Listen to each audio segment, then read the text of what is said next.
David, my brother, nice to meet you. Yeah, you too. Brandon Washington with COSIGN Magazine. It's our pleasure to have you here. Can you just tell us a little bit more about who you are, what you do, where you come from, why are you here in Dallas today? Well, my name is David McCullar. I'm originally from Detroit. Okay. East 8 Mile. Hey. Yeah. And so I opened the first mental health gym. Okay. And Nikki Shepard actually found me on Instagram, just how you found me on Absolutely. Instagram. Yep. And she saw what we were doing and wanted to have me at her event here at the Voice Conference. Okay, cool, man. So tell us a little bit more about Inception. What is that? What is that? What do you all do? What was the purpose? What's the reason for you all even existing? Right. Well, in 2007, I was suffering from anxiety and panic attacks, and I was looking for just alternative ways to alleviate those issues. Definitely. And the traditional route, there's only really two options to do that, which is either talk therapy or medication. Pharmaceuticals. So because I already knew, I was kind of into the self-help space, reading a lot of books on quantum physics and neuroplasticity, I understood that we can actually change ourselves. Absolutely. So in seeing that I had these issues, I didn't think that was it. I didn't feel like that was just, I'm just stuck in this pattern, and that these other alternative, these main sources is the way to do it. Definitely. So because I already was looking at another site that had information on these, just people with alternative thought processes on whether it was alternative therapies or just conspiracy theories. Right, absolutely, I mean, everything that you heard of that's like outside of the norm. Especially when you have all the different mediums like YouTube, Google, you don't know what you really are accessing and how factual and actual it is. So I got a hold of some sites that had some people talking about some things that were outside of the alternative, scope. And the one guy, his name was Lee Gerdes, had a technology called Brainwave Optimization. And I saw that technology, and because he was talking about he showed a woman who was depressed for 20 years, and she was out of depression within like moments by using this technology, and that sparked my interest for my anxiety and depression I was dealing with. Was it instant when it hit you, or was it concept you had to keep going back to? No, it made sense because I was already using, like, a lot of people, you've heard of binaural beats? Yep. A lot of people use binaural beats. I was already using binaural beats. This is in 2004, and this is all CDs. There was no, YouTube didn't have this stuff on there. Yeah, for sure. So I was using the CD-based form of it. So when I saw it, I already understood brain frequencies. I already understood delta, alpha, beta. I understood all those frequencies. Where did that context come from? Was it just was it any like prior research? Was it schooling, or just kind of your own self-talk? No, just from Holosync is the name of the technology. So that's why I kind of like I didn't know it as deep as I know it now, but I knew enough to know that frequencies can change the brain. Absolutely, for sure. So I flew out to Arizona to use that technology, me and my dad, and my symptomology dropped by 50% just in one day. Wow. Yeah, so in that point in time, we took that technology, we decided to bring it to Michigan. I started my first company, Neuro Fitness Center. Dope. And along the way, I had trained over about 1,000 people within a 7-8 year time frame. With all things you've heard of, things you never heard of. And again, this is not my background. For sure. But the technology, and because it gave it a layperson the ability to use it. There's an intersectionality between the two, between technology and the science. Yeah. Okay. And to my background is in information technology. For sure. So troubleshooting computers, that was the same. That was the same thing. It's the same thing. Yeah, absolutely. So over that time frame too, I was not just training people. I was still on my journey because it's not just one thing. For sure. So I did over about 54 different healing modalities. I counted them directly. So in that time frame, so I was just going troubleshooting, seeing for myself, and then troubleshooting my clients. Okay, maybe you need to use this. Maybe you need to do that. Absolutely. That's really what doctors do. They call it practicing medicine. You save a lot of money. You save a lot of money. So I was just practicing using alternative forms versus the traditional route. For sure. Without having to be a therapist or a doctor or diagnosing people or treating or curing people. For sure. So within that time frame, I wanted to really take that concept that I had and make it more appealing to people, because everybody who was coming to the door was like the worst of the worst people. I was going to ask, so what was the most extreme case that you had to deal with when it came to just the level of traumatic experience that? All right. So we had like our first client had a major stroke. So when you think about trauma, a lot of times we think of mental, emotional trauma. This is physical trauma. And this is one of my dad's friends. He owned a construction company. His name is Johnson. And Johnson came to us, multi-millionaire at that time, had a lot of contracts in the city of Detroit, lost them all because of the stroke. Wow. And actually he had a house in Fountain Hills. And we were out in Scottsdale to train with the technology at that time. And Scottsdale to Fountain Hills is like 15 minutes away. Okay. So he said, stay in my house. Right. Okay. And so he's in the hospital bed back home, like, hey, when you come back, we're going to train him. Dope. He's our first client. Dope. Within, I want to say, man, 7 days, Wow. he came to us walking on a cane. When he first came, we had to pick him up and bring him into the office, like assist him for the most part, And just nothing but brain training. His physical therapist, he went back to his physical therapist. They said, man, nothing we can do for you. Insane. You making strides that we can't crazy. even do. Damn. And that was all through that technology. So that was one of the worst. And now if you see him, like, he built my Inception. Wow. He's a contractor for Inception. Dope. You would never know he had a stroke. Dope. So that's our very first client. That's when we knew we had something like big. For sure. So just looking at the onset, of all this, at an early age, was there anything that kind of, when you look back, in hindsight, was there anything that really led you to be doing what you're doing? Was there any like when you look back, was there any glaring moment like, that's when it started? That's when Two things. One, being an entrepreneur. Remember, my dad asked me. I was probably about 10 years old. He's like, "What do you want to do?" Like of those talks. I said, "What I don't want to do is work for somebody else. I don't want nobody telling me what to do." He said, "You want to be an entrepreneur?" I said, "That's what I want to be." Yep, that E word. And my dad, we had a landscaping company from the time I was about 8 years old till I was 21. So. Dope. My kids were off playing in the summer. I was with my dad Making working. moves, working. Yep. I always had money in my pocket. For sure, absolutely.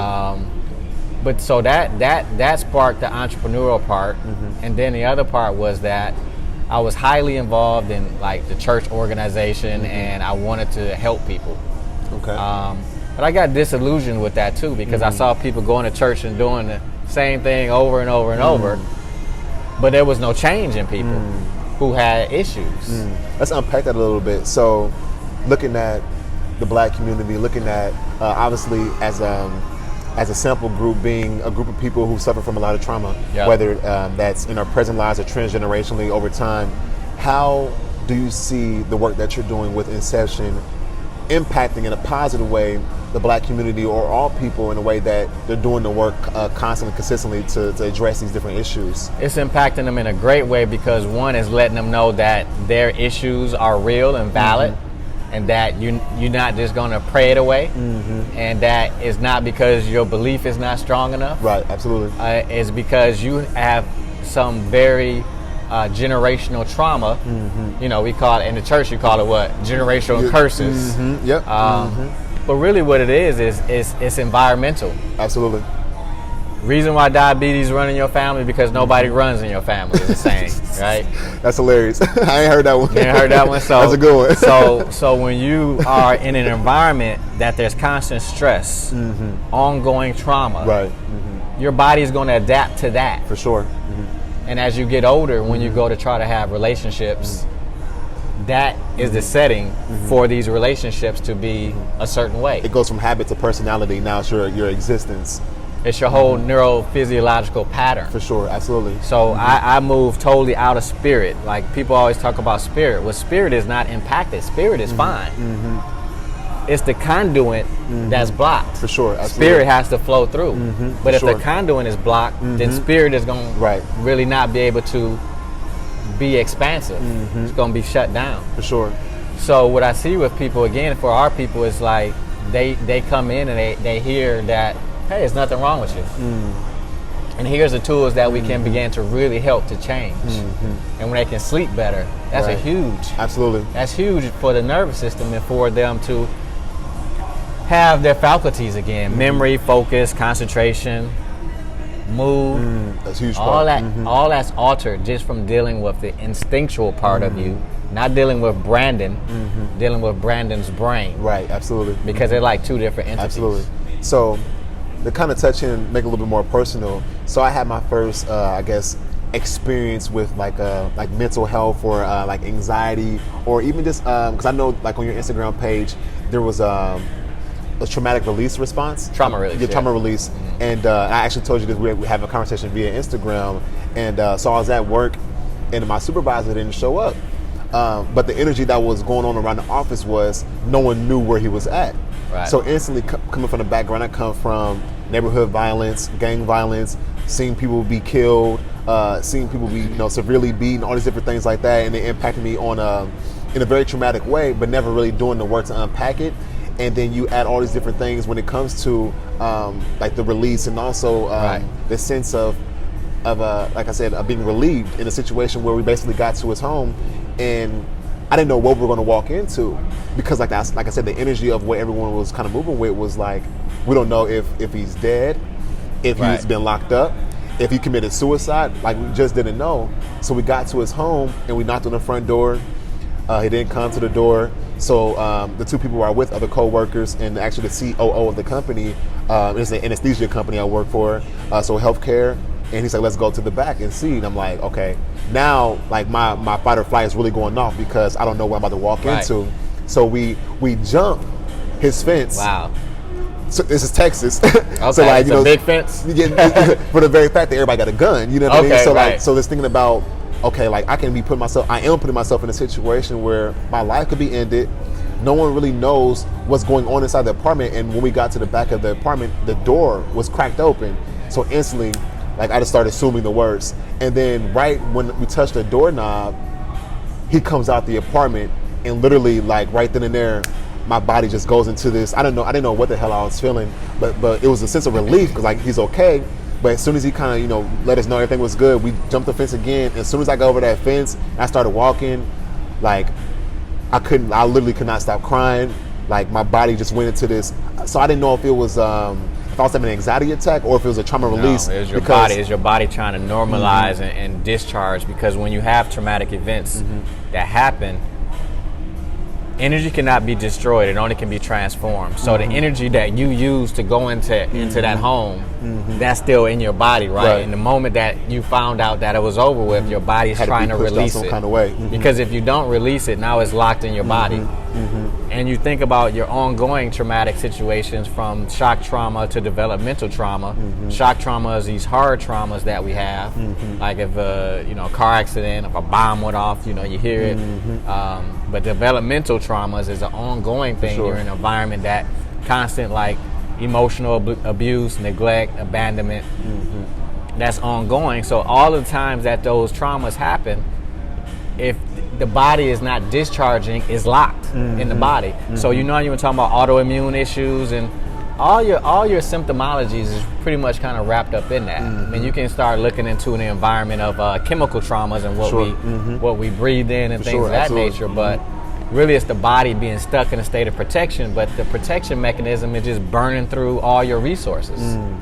You only got so many runs, jumps, skips in you. But if it's always on at a faster rate, like dogs, they say have a lifespan based on the amount of breaths that they take. Wow. That's very. So if you have a dog that's always panting, well, their lifespan is decreased. If you think about it, if we breathe like that, our lifespan would probably be decreased too. You want to take longer, because you're not getting breaths. oxygen to the brain as well, man. So let's talk about triggers. So looking at all these different triggers that we either experience or see, how does the triggers play a role within our own mental health and how we navigate these traumatic experiences? So the triggers happen from, again, if you think about the trauma that's happening, your brain is going to basically take what we call neuroceptions, picking up everything in the room and saying, okay, so if your mom and dad was having an argument, they were fighting, there's a physical altercation, well, what's going on in the environment at the same time? I hear music. So this song, my brain is making an association to that song and to this event. For me, not to interrupt, but as a kid, I always associated male with negative energy, or just like a male, like as like mail, like when you get like in the mailbox, like the mailman, like you bring the mail. I'm sorry, so like mail, actual physical mail. And my parents will always argue via the mail because of bills. Okay. So like the older I got, I would never. So now you open mail and you instant trigger. Like so, I never opened mail because of the very fact that as a kid, mail was associated with pain and argument and bills. You know what I mean? So like it's something I had to address because you open them damn bills up. You know what I mean? In those student loans. So so I definitely understand what you mean when you say that. So all those triggers that you think that from experiences that you have. I mean, well, how many triggers do you have? Right. And your nervous system again is stored there.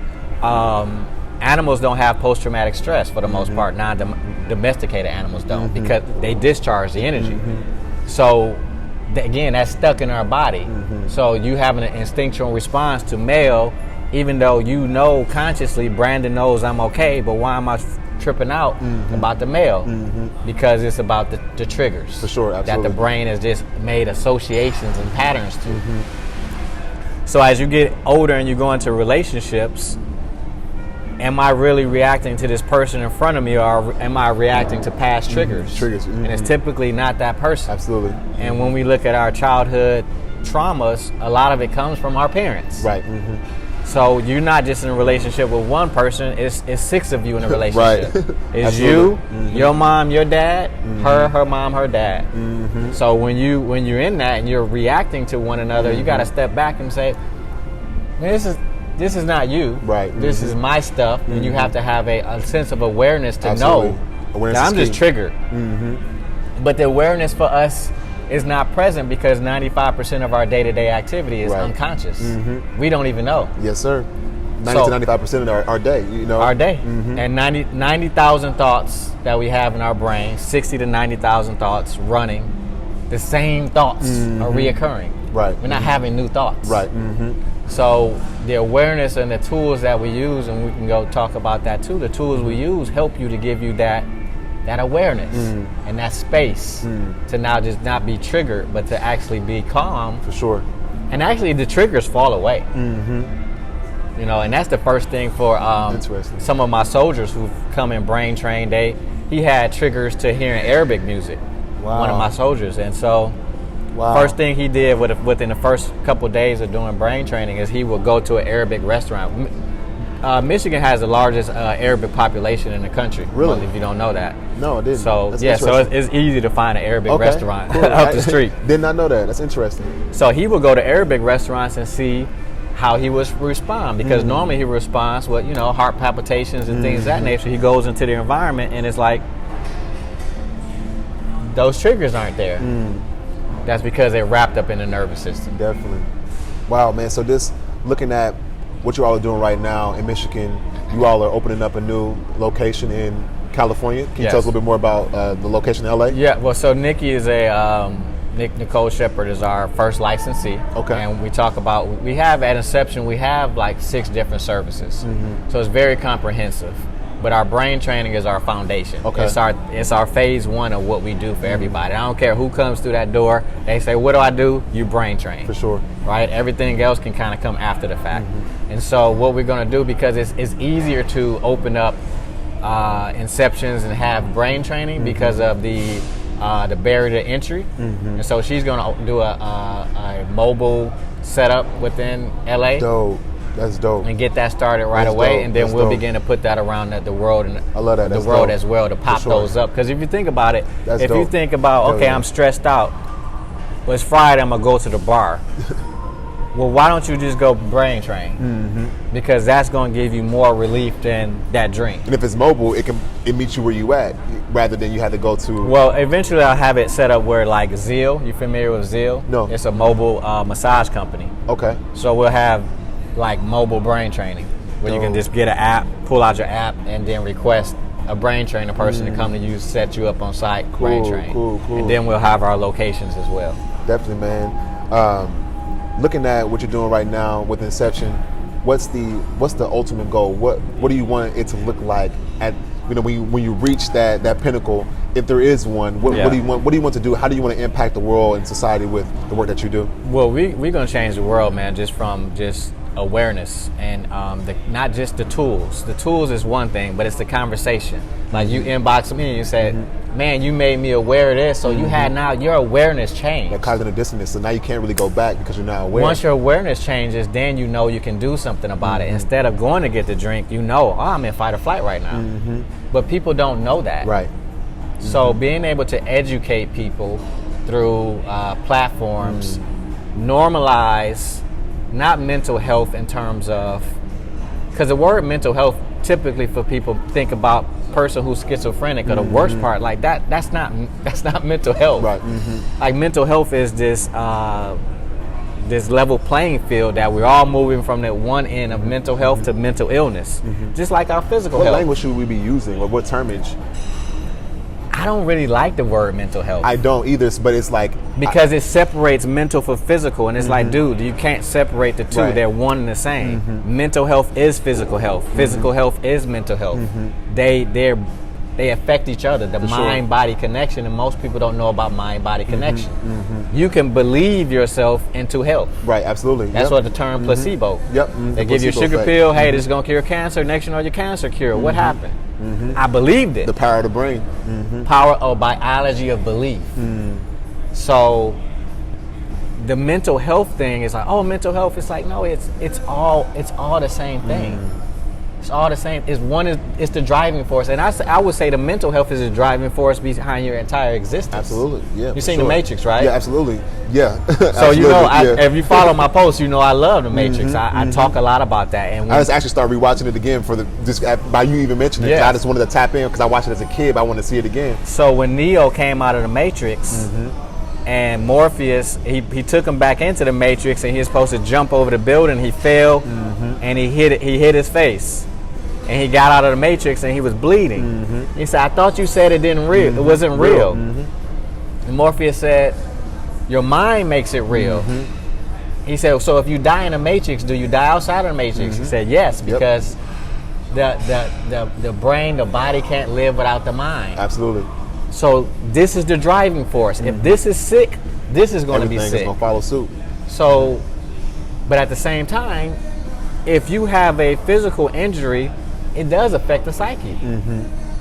Now, if you can't run, like when I tore my Achilles, I had this cast on my leg for like I don't know how many months, and it felt like it was suffocating, and that was affecting my psyche. So my mood is definitely affected. Absolutely, yeah, for sure. So they do both. They work in conjunction. So I think that we need to become integrated and stop trying to separate stuff. Right, absolutely. I appreciate it, man. So are there any lasting things you want to just, talk about or just kind of, give us more light to in regard to Inception, the work that you're doing, the work that you're looking forward to do? Sure. Let's just talk about, again, normalizing just the conversation and normalizing the tools and understanding that you're not exempt. No one's exempt. And that's probably what I'll talk to them about when I get on stage up there is that don't think that just because, you're not on medication or whatever that you're good. So back to that playing field, mental health, mental illness. If somebody dies tomorrow in your family, are you well? You're not well. Right. If you get a cold tomorrow, are you well? Nope. I'm not well. So your mental health is constantly a seesaw. For sure. We're all in this flux, in this continuum, and nobody's exempt from it. Definitely. People always want to bring the person in with the worst things. They think, well, I'm bringing my son or daughter in and they have X, Y, and Z. That's just the one with the identified patterns. That thing exists in your family, and I don't mean in your DNA. I'm talking about in your family unit. Caused this issue for this person. Specifically for kids, why do you think they exhibit specific patterns? Well, what environments are they in? Right. There's only two environments that you're in. Environment breeds behavior. School and home. So where is the trauma? And if it's both, that's too much uncertainty. Absolutely. You gotta have some certainty somewhere. If you're at school and you're unsafe, and you run home and you're unsafe, I mean that's when you have all these mental, emotional, and now physical issues. 70 up to 90% of doctors' visits are due to stress-related illnesses. Even diabetes. people always think about heart attacks as like, or high blood pressure. I was going to ask you. Oh, you ate too much salt. So, like, we really conditioned for this, and this is the dumbest. Absolutely. This is the dumbest thing. Me and Ruby had literally had that conversation a week ago. It's like, go ahead. It's not salt. Yes, it's not salt. Oh, I eat so much salt. It's your nervous system. Sympathetic nervous system is in overdrive. So strokes, same thing. High blood pressure, you're in overdrive. Adrenaline, cortisol is all amped up. So I've had a cousin who was on 4 different blood pressure medications. He came in and started brain training. He got off all blood pressure medications. Because correlation doesn't equal causation. It's the food. It's not the food. Like, yes, you can change your diet. Like, I did all of this stuff without even. I tried to do this raw thing for a second, and it was just like my anxiety was all still there. Chemistry versus function, right? So our culture, Western society, is all about chemistry. Let me give you this pill. Take this nutritional supplement. So if my gas tank has a leak in it, I don't care how much. If I get the highest grade gas. That doesn't change the leak. Right, absolutely. So you can put the best petrol in there, but until you change the leak, you have a functional issue. Absolutely. So our traumas are functional issues that's causing us we have leaks. And we're burning through our resources faster because we're always on the go. We're always internally activated. Man. So as we move forward, we're going to be able to observe ourselves in a way that we never could before. If you think about having a car dashboard, you can see all your gauges and know, like, oh, I'm in this pattern. Yeah, you can change it. For sure. If you go into the hospital, they have all these tools. We have all these tools. Why? All these tools are nothing but tools for awareness. Oh, your blood pressure is high. Or, it's all to give us information. Absolutely. Because we are not aware. Absolutely. Right? So we'll have more tools, but one of the best tools you're going to have is yourself and being able to tap in and understand what's going on for you. When you jump the fence, now you have awareness. Hey, I'm shaking. It's okay. I'm aware. I have a reference point. We have to become and again integrate back with ourselves and with the earth. We're like so disconnected from the earth to the point where, if you think about it, they're having this conversation about like climate change. Well, no, we're not causing climate change. Does it really matter? Does it matter if you are or you're not? Because you still should take care of it, right? Absolutely. We want to wait till we at the wit's end, and then now we're rushing. Right. And that's how we all are. I was the same way. I didn't know. I mean, these signs kept coming up, but I really didn't know what to do with it. Because I'm just hearing stress, and I'm like, well, what does that mean? And that's like, I don't stress. I said the same thing. I don't stress. Listen, I don't stress. I lived in South Florida for 6 years, and my mom came down there. I just moved down there. My mom came down there, and she looked at me. She said, "You look stressed." I said, look stressed. I said, "There's palm trees outside. Life is good. You talk about palm trees and sunny. I'm not stressed." Dude, I was stressed to the max. I just didn't understand the language and what that meant, because it's such a just. What does it mean? Stress is nothing but a defense mechanism. Your body doesn't feel safe to the environment. Well, I was working a job. I was working at this basically call center that was like a sweatshop. Like most call centers. I mean, they had security guards with guns. We had to walk through metal detectors. They didn't have no windows in there. We had a button on our phone that was called AUX, AUX, auxiliary. If you hit that button to go take a break, even a bathroom break, you drop down to minimum wage. That's crazy. They was all about productivity. If you're not available to take a phone call, that's sick. Man, that's sick. So it was a high burnout job. That's why they had security guards with guns. Like people going postal, like come in there and shoot up the place because you're so stressed from this job. You in South Florida too. That's his own space. And no windows. I mean, I don't even know what time it was. Damn. So when you log into the building, you had a badge. So you take your badge, you hit F1, deet, deet. And from that time that you log into the building, well, guess what? You're not logged into your phone to take a call. So from that time, just to walk to your phone, you getting paid minimum wage. Damn. It was like a technological sweatshop, man. That's crazy. And when you look at that, those same people who work in those jobs are going home to the same environments, raising the same children, breeding that same environment, and that behavior is going to just be. So I saw those environments at work, and when I opened my business, I've never have it like that. My inception is so chill. I come in the door, I'm like, y'all got it made, and they can speak from a place of experience, for sure, in their own story. Versus just being a salesperson. I'm not sales, and I think that's why a lot of people gravitate to me, because I'm not trying to sell you something. Right, absolutely. This is just my story, and this is going to what benefit you at the end of the day. This is Yeah. going to help you become the better version, the best version of you. But the other side, the flip side of that whole thing is that me and my dad thought that once we had what we had, like, whoa, man, we're going to have a line out the door. Like, people are going to rush in, like, they going to want it. It doesn't work like that. Just because you have something that's going to help people to get better, people don't want to get better. Right, because change is the scariest thing for a lot of people. There's a meme on Instagram that said, it's a guy in the front said, how many people want change? In the audience, everybody raised their hand. Hey, yeah, I want change. And then he asked the question, how many people want to change?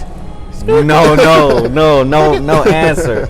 It's like, because, change is like, regardless of how traumatic our environments have been, if you've been conditioned for that and that's the norm of life, then going to peace feels abnormal, and even peace, I don't want it because I'm not used to it.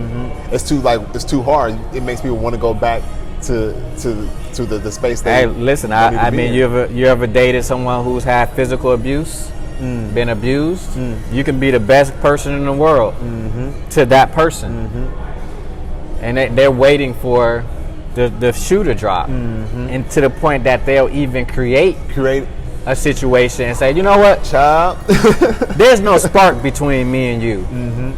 I need somebody with a spark. And then as a man, or even as a woman, you think it's something lacking in me. That's why there's no attraction. But the attraction that you're looking for is really, it's a trauma spark of dynamite. It's going to blow up in your face. Really what you're looking for is what you're used to. Right, absolutely. So if you're used to drama and everything is this too good.